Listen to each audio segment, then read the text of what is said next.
Rekan semua, Assalamualaikum warahmatullahi wabarakatuh. Salam sejahtera untuk kita semua. Om Swastiastu, Namo Buddhaya, salam kebajikan. Terima kasih nih teman-teman media, banyak sekali nungguin kita di hari Senin 1 Februari 2026. Pada sore saya bersama Pak Hasan, Pak Pandu, kemudian Pak Jeffrey Hendrik dan juga Pak Samsul.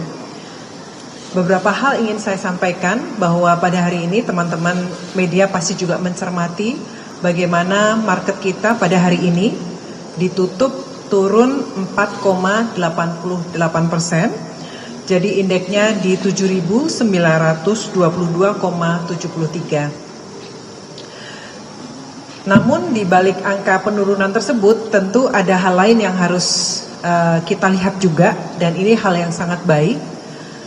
Ternyata setelah 4 hari asing net sell, pada hari ini asing mencatatkan net buy sebesar 654,9 miliar rupiah. Jadi ini berita bagusnya bahwa ternyata foreign buy hari ini setelah 4 hari kemarin net sell dari foreign.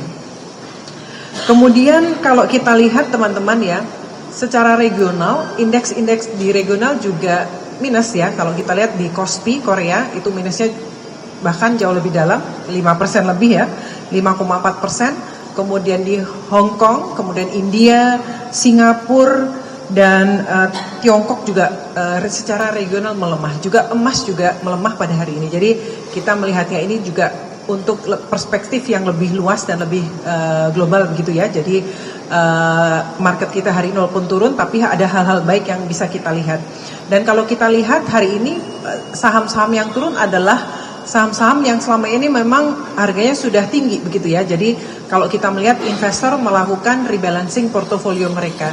Dan kemudian nanti kalau saham-saham yang fundamentalnya bagus, nanti Pak Pandu silahkan menyampaikan ya, dari sisi investor. Itu kalau kita lihat saham-saham yang fundamentalnya bagus itu naik ya, cukup walaupun sedikit tapi naik begitu ya. Jadi ini satu hal yang positif bahwa investor melihat untuk saham-saham yang fundamentalnya bagus mengalami kenaikan hari ini. Tetapi saham-saham yang turun hari ini kebanyakan adalah dari saham-saham memang secara harga sudah naiknya terlalu tinggi begitu ya. Nah, yang ingin kami sampaikan adalah mencermati perkembangan yang sangat dinamis ini. Kami ingin memastikan bahwa OJK bersama seluruh SRO memastikan ya seluruh perdagangan dilakukan secara teratur, wajar, efisien. Dan kami menghimbau kepada seluruh investor di tanah air, seluruh investor pasar modal untuk tetap tenang, tidak panik. Dan kalau kita melihat kalau investasi di saham di pasar modal itu kan ngelihat jangka panjang ya, lihat fundamental ekonomi kita sangat baik, dan juga kalau kita melihat prospek ke depan juga sangat baik. Jadi tolong jangan panik ya, tetap tenang. Dan kita semua di sini OJK, SRO, we are doing our job ya. Kita memastikan semuanya dapat dilaksanakan dengan baik begitu ya. Kemudian kalau terkait hari ini pasti teman-teman juga menanyakan bagaimana update dari pertemuan dengan MSCI, betul ya? Nah, tadi dari pertemuan dengan MSCI tadi, sore tadi sudah selesai, dihadiri oleh perwakilan SRO, OJK, dan juga dari Danantar juga hadir. Kemudian nanti detailnya kami minta pada Pak Hasan Fauzi untuk menyampaikan. Silakan Pak Hasan. Baik, terima kasih Bu Kiki, Bu Ketua. Assalamualaikum warahmatullahi wabarakatuh. Selamat sore, salam sejahtera untuk kita semuanya. Pertama, terima kasih atas kehadiran rekan-rekan wartawan yang saya banggakan dan hormati hadir di gedung bursa. Saya dan Bu Kiki sesuai komitmen kami hari ini juga berkantor di gedung Bursa Efek Indonesia ini. Tadi seperti rekan-rekan ketahui, sesuai dengan kesepakatan dan jadwal kami OJK, kemudian juga SRO yang dalam hal ini dihadiri oleh perwakilan dari Bursa Efek Indonesia dan juga dari Kustodian Sentral Efek Indonesia. Tadi juga ada rekan-rekan dari Danantara ikut hadir dalam pertemuan dengan tim analis dari indeks provider global yaitu MSCI. Untuk reminder saja, apa yang menjadi concern MSCI itu sangat align atau selaras dengan beberapa program rencana aksi kami yang kemarin Bu Ketua, Bu Kiki canangkan dari 8 rencana aksi. Khususnya terkait dengan klaster transparansi, yang terkait dengan pengungkapan ultimate beneficial ownership, dan juga terkait dengan likuiditas untuk mendorong peningkatan free float sebagai kebijakan baru di pasar modal kita. Rekan-rekan sekalian, secara umum hari ini yang dilakukan adalah OJK bersama Bursa dan KSCI telah mengajukan proposal solusi yang pada prinsipnya menjawab keseluruhan concern dan isu yang terkait dua hal utama tadi. Dan kemudian kami sudah memiliki rencana untuk melakukan pemenuhan atas semua isu yang terkait, yaitu bisa saya bacakan terkait dengan disclosure atas kepemilikan pemegang saham dengan porsi di bawah 5% yang kita komitkan untuk dapat dilakukan untuk kepemilikan saham di atas bahkan 1%. Kemudian yang kedua, kita akan menghadirkan granularity atau lebih merinci klasifikasi investor pada data yang selama ini dilakukan pengelolaannya di KSCI.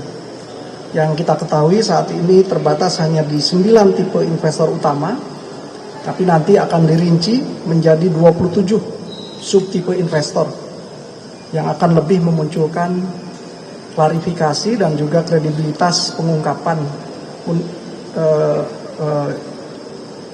beneficial ownership dari pemilikan saham tersebut. Kemudian juga yang ketiga, kami juga sudah menyampaikan proposal terkait rencana kenaikan free float dari pengaturan saat ini di minimum 7,5% menjadi 15%. Yang tentu pelaksananya akan dilakukan secara bertahap dan dilakukan bersama seluruh pelaku dalam hal ini. Teman-teman sekalian, diskusi pada pertemuan itu berlangsung dengan sangat baik dan kemudian kami mencanangkan akan dilakukan kembali pembahasan di level pertemuan di tingkat teknis. Bahkan dari pihak MSCI menyediakan diri untuk memberikan guidance pada saat menjelaskan bagaimana metodologi dan cara perhitungan yang akan mereka lakukan pada akhirnya. Dan kita bersepakat dan kami akan melakukan regular update kepada publik terkait dengan progres apa yang kami komitkan untuk disediakan sebagai bagian dari menghadirkan transparansi dimaksud. Jadi mudah-mudahan ini menjadi progres yang baik yang pada saatnya tentu melalui evaluasi akhir kita berharap akan mendapatkan konfirmasi penerimaan pada saat itu. Demikian mungkin Bu Kiki yang dapat kami sampaikan. Terima kasih. Nanti untuk progres juga pasti kita akan sampaikan ke teman-teman media gitu ya. Untuk selanjutnya kami mengundang Pak Pandu untuk menyampaikan. Pak Pandu. Baik, terima kasih. Assalamualaikum warahmatullahi wabarakatuh. Mungkin tadi melanjutkan juga meeting dengan MSCI berjalan dengan baik dan konstruktif. Sekarang memang the devil is in the detail, harus detail nanti ke depannya. Tentu kami sebagai market participant juga merasa ini sesuatu yang nantinya tentu akan makin baik buat pasar modal kita. Mungkin juga observasi tadi dari Ibu Ketua, satu memang secara makro pasar di Asia memang sedang mengalami tekanan dan juga komoditas juga sedang mengalami tekanan. Dan yang melihat hari ini mungkin dari sisi investor terjadi rebalancing. Yang kemarin saya bicarakan bahwa ada uninvestable asset bahasanya atau stock yang dibicarakan oleh MSCI itu sekarang yang kalau dilihat adalah peningkatan investment dari institusi baik dari dalam dan luar negeri untuk saham-saham yang memiliki ciri-ciri. Satu, memiliki fundamental yang baik, kedua, memiliki likuiditas yang baik, dan ketiga, memiliki juga valuasi yang baik dan juga cash flow yang baik. Itu bisa dilihat dari top 20 stocks yang ada yang mengalami peningkatan dan juga top 20 stocks yang mengalami penurunan. Jadi ini juga ini perlu dilihat secara makro saja, bukan hanya di level Indonesia alone. Ya, saya rasa ini rebalancing dan ini menurut saya sih sesuatu yang nantinya akan baik. Nggak semua bakal overnight. Saya tahu waktu tadi siang saja ada beberapa wartawan tanya besok bagaimana. Yang penting adalah progres yang kita lakukan day by day. Kami sangat encourage melihat step-step yang dilakukan, sangat serius. Jangan lupa buat teman-teman wartawan semua, hari Rabu announcement, Senin Minggu sudah di-announce, dan Senin, dan ini sangat cepat. Bisa dibilang untuk banyak negara-negara yang di cover MSCI, bisa dibilang ini salah satu yang tercepat dari sisi regulator dan juga dari sisi bursa yang terkait. Jadi ini juga merupakan sesuatu yang encouraging. Terima kasih. Terima kasih, Pak. Ya, terima kasih ya rekan-rekan media ya. Saya ingin titip pesan nih, tolong disampaikan nih, media-media ini luar biasa menyampaikan pesan. Kita titip pesan untuk seluruh investor di Indonesia, jangan panik, tetap tenang, tetap mengambil keputusan investasi secara rasional. Melihat investasi itu adalah bagaimana melihat fundamental dan juga prospek ke depan, gitu ya. Terima kasih. Saya koreksi dikit tadi yang disampaikan Pak Hasan, bukan hari ini Pak Hasan kita ngatur sini, dari Sabtu, Minggu, Senin, mungkin nggak tahu seminggu mungkin, sampai lupa hari kita ya. Terima kasih semua ya, terima kasih, selamat sore. Sama ya. Sama dong ya. Terima kasih semua ya. Terima kasih.